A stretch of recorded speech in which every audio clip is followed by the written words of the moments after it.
Guys, welcome back to the channel. It's your boy Remain the Trucker. I know y'all saw the thumbnail, man. I had my first critical event yesterday, man, in North Carolina. But before I get into the critical event, let me tell you guys, the whole story leading up to it. So as you guys know, we came from Nebraska with a load to North Carolina, where we drop off those loads in North Carolina. And then they sent us another load to pick up in South Carolina and to take it to Massachusetts. Right now, I'm currently in Massachusetts right now at the receiver, and we are having some issues with the load, We might have to take it back. So that's a different story. Now, with the trip from South Carolina to Massachusetts, so we pick up the load and we were coming up, my trainer is driving the I-95. And I'm like, okay, great. I know the I-95 is crazy. A lot of truck drivers stay away from the I-95, you know what I mean? But I want to get the experience on the I-95. It will be traffic and, a lot of crazy driving. So I said, okay, this would be good for my training. So, driving up to North Carolina, going to Virginia. I-95 was nice. I mean, to Virginia, the I-95, woo, beautiful. It's like no issues at all. You know what I mean? But as soon as we get out of Virginia, we get into other states like Washington and, Baltimore. Yo, it was crazy. Drivers, there were the four-wheelers, as truck drivers call them, man, they keep cutting me off. If I try to switch lane, and I know I'm about to go over, if a four-wheeler see me trying to go over into a next lane, he speed up. It's like they don't want me to switch lanes. The cars that are merging onto the highway, where traffic is moving slow, if I let one through, it's like 5 others trying to squeeze through.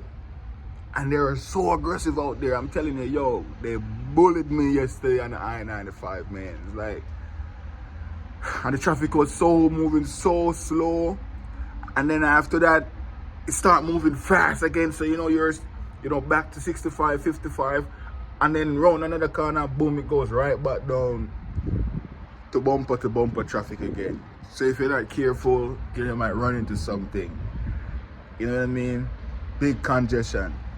And you guys might wonder what my critical event is, My critical event, that was in North Carolina, right? And I hard brake at a stoplight, man.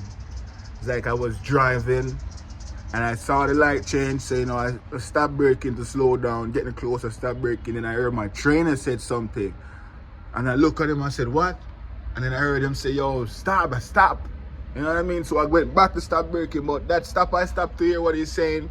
Because when I heard him, I thought he was saying, yo, just go through. So I stopped braking to look at him to see if he's saying go straight ahead. You know what I mean? Convict, commit. But when I heard he say, yo, stop braking, I just went back to it. And then by the time I went back to the braking, I'm close to the light, so I boom, hard brake.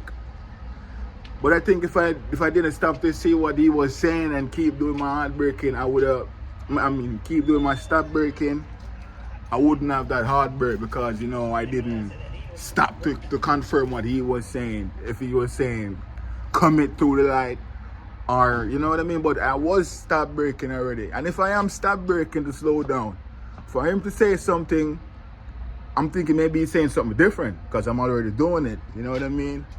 So that's why I stopped the braking to see if he's saying commit so I could just hit gas. But he was saying something I was already doing, and I went back to it.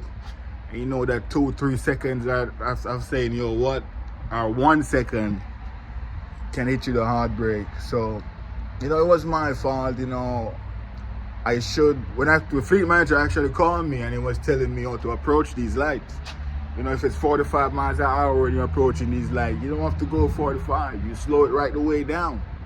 So now I hear that if I see these tail light and it's even a 45 miles per hour zone, I'm gonna go a little bit slower than that. Not too slow, but slow enough just in case the light changes. I'm not gonna approach these lights at the speed limit when I see them, you know what I mean? So I will give myself time to brake. So I had the hard braking in that circumstance. the light changed on me. I was stopped braking. Heard my trainer say something, so I stopped to say, yo, what? And then he said, stop braking. So I went back to it again. And then, but little you know, I'm there. You know what I mean? So there's a thing with driving when I say, yo, when you are at the wheel, you use your gut. You know what I mean? Use your gut. And I should have used my gut feeling, and you know, but he's my trainer. If he would say, if I stop and he said commit, I will just stop the braking and just go to the light. But after the whole fact, you're telling me, yo, stuff like that, you can actually just run to the light, sound your horn, you know what I mean? A big truck coming through, they know it's hard to stop. But I know what to do now because the fleet manager talked to me and he actually told me, yo, just slow it down. All you gotta do is slow it down when approaching these stay light. You don't have to go to the exact speed limit because you know if it changes, you're gonna have a problem to stop that. And I said, okay, yeah, that makes sense. That makes sense. And my trainer told me the same thing as well, but you know, it was my fault, guys. You know, guys, you guys know I will take the blame. And let me know in the comment section any tips and pointers you guys have approaching these stoplight lane, because sometimes they change on you out of nowhere, and if you're not close enough to run it, you might run into another cars are moving or coming closer to you. So yeah, that was my critical event, guys. You know, I hard brake at a stoplight. You know, I saw the light changing, you know what I mean? But I was coming too fast, and like I said, my stop braking, I was stop braking to get there, to slow it down. Heard my trainer, he was saying the same thing, but man, it was crazy, bro. It was crazy. But yeah, the I-95, I had an experience with it going to Baltimore. My trainer, actually, he's the one who took over when we get to like New Jersey, Philadelphia, New York. That was the crazy part, bro. Like, glad I didn't have that part. But when I did it in Baltimore, though, those guys were crazy, man. Four-wheelers are so mean. They bullied me. But I should be the one bullying them. But because I am new, you know what I mean, and I'm trying to like figure out my way to maneuver in these traffic, because I never drive in so many traffic before, you know what I mean? So that's what this TNT phase is about, different situations, and you have a trainer next to you. Because some of the time my trainer in the traffic, he would tell me, yo, brake, and I brake, and I realize, yo, that's good. You know what I mean? Some of the time he would say, yo, Jake, there's a truck passing, guys. Like I said, I'm at the receiver, so you know, you might see a truck passing or hear a truck passing from time to time. But yeah, thank God I had my trainer in the traffic in I-95 yesterday to show me some tips and points. He was like, yo, don't let that one in, don't let that one in. Or watch this car, let this car in, let him come in. Or yo, watch this motorcycle, you know what I mean? So it was good to have my trainer on the I-95. I think we might be going back down on the I-95 today again. Like I said, we have a little issue with the load that we might have to take it. Not back to the shipper, but one of their yards somewhere down here, about 2 states away from here. So we'll go back on the I-95 again. Not too much, not too crazy, not all the way down again. There's another truck. Not all the way down, but this time going back on I-95, I think, you know, I should be okay. I experienced it yesterday, my whole drive clock, and man, that shit was crazy. So I called one of my boys, he's a trucker also at Prime, you know, ahead of me, and he's just saying, yo, you stay away from the 95s. You always stay away from the 95. That place is terrible. And it's construction on the I-95 all the way, so with all the cars and traffic moving slow, sometimes moving fast, you have construction going on as well. So, you know, things are a little bit tight on the I-95. Yo, the I-95 is something, man. I ain't gonna lie. But I'm glad I have experienced it yesterday.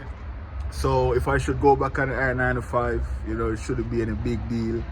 But the critical event, guys, I hard brake at a stoplight. You know what I mean? I should have come in through the light or slow it down from all the way up. But I am to be blamed, like I said. You know, I am new. But my fleet manager said they would have looked at the video and everything, and I did the right thing. Good thing I didn't go to the light. So yeah, I didn't remember what clearly was going on, but I know hard braking was the right thing to do right there. You know what I mean? Not hard braking was the right thing to do, but braking right there is the right thing to do. And my fleet manager, they looked at the footage and everything. and they said I did the right thing. They say, yo, all the lights coming down to that light, I was doing fine.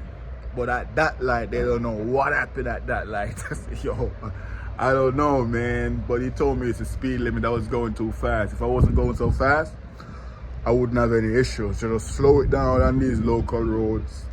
You know what I mean? So I said, all right, cool, I'll do that. So guys, I'm trying not to get any more critical event.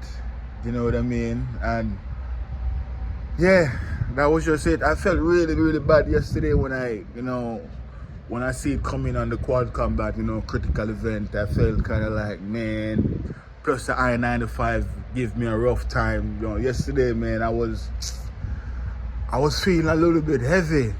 Yeah, I was feeling heavy. Like, yo, what the hell? Critical event. And I know if you get critical event or too much prime might add more miles to your TNT phase. They can tow another 10,000 miles on your TNT. And I do not want them to tow another 10,000 miles. 50,000 miles is already a lot. And for them to tow 10,000 more miles on it, man, that would be like another 2 weeks or so. So I'm trying to not to get any more critical events.